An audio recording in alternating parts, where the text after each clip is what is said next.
হযরত ইব্রাহিম আলাইহিস সালামের উপরে 5টি বড় বড় বিপজ্জনক পরীক্ষা আল্লাহ তাআলা দিয়েছিলেন।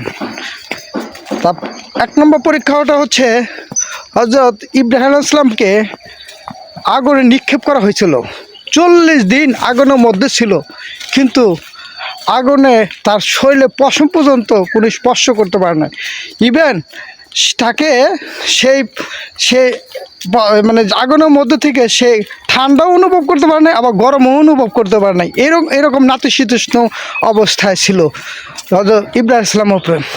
তো ইব্রাহিম ইসলাম যখন আগুনে নিক্ষেপ করা হয়, তার এক মুহূর্ত পর্যন্ত জিবরাইল ইসলাম আসছিল তার কাছে। তাকে প্রশ্ন করা হয়েছিল যে নবী, আমি আপনাকে বাঁচাবো কিনা? তখন সে বলছিল যে আমার সৃষ্টি করছেন কে? আল্লাহ। আমার রক্ষা করবে কে? আল্লাহ। তাহলে তুমি কেন আমাকে রক্ষা করবা? যে যার অনুসারে আমি ধার উপরে দাবিত আছি সেই আমার রক্ষা করবে। তুমি কেন? জিবরাইল ইসলাম বলছো তুমি কেন আমাকে রক্ষা করবা? যে আল্লাহ আমায় করছে, আল্লাহ আমাকে রক্ষা করবে। পরবর্তীতে আল্লাহ তাআলা এমন অবস্থায় তাকে আগুনে নিক্ষেপ করার পর এমন অবস্থা রাখছিল, নাতিশীতোষ্ণ অবস্থা ছিল। পৃথিবীতেও এত সুন্দরভাবে জীবনযাপন করতে পারে নাই 40 জন যেরকম ছিল। এইটার একটা পরীক্ষা।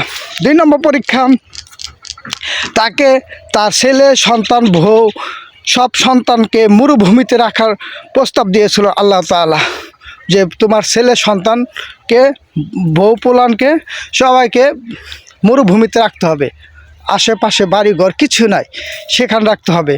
সেখানেও তিনি রেখে আসছিলেন। এই হলো 2 নম্বর পরীক্ষা। 3 নম্বর পরীক্ষা ছিল যে তোমার ছেলেকে জবাই করতে হবে, সেটাও সে জবাই করছিল। এটা একটা পরীক্ষা। 4র্থ পরীক্ষাটা হচ্ছে যে তাকে একটা হজের ব্যবস্থা করতে হবে। সেই হজের ব্যবস্থার মধ্যে তাকে 2-3টা কার্যকলাপ করতে হবে। 1 নম্বর হচ্ছে সে রাজমিস্ত্রি হতে হবে, সে রাজমিস্ত্রির ভূমিকা পালন করছে। 2 নম্বর হচ্ছে সে ঝাড়ুদার হইতে হবে, সে ঝাড়ুদার হইতে হয়েছে। 3 নম্বর হচ্ছে সে মুয়াজ্জিন হইতে হবে, সে মুয়াজ্জিন হিসাবে কাজ করছে। তো এই 3টা কাজ করার পরেও হজের পরবর্তী বলেছে যে হজের ব্যবস্থা কীভাবে আমি করবো, মানুষকে কীভাবে আমি জানাবো। পরবর্তী দেখা গেছে যে হজের ব্যবস্থাও করে দিয়েছে আল্লাহ তাআলা। হজের ব্যবস্থা করে প্রত্যেক মানুষকে, পৃথিবীর সবাইকে দাওয়াত দিয়েছে। 5 নম্বর হচ্ছে যে তাকে মুসলমানি হতে হবে। 80 বছর বয়সে সে মুসলমানি হয়েছিল। এবং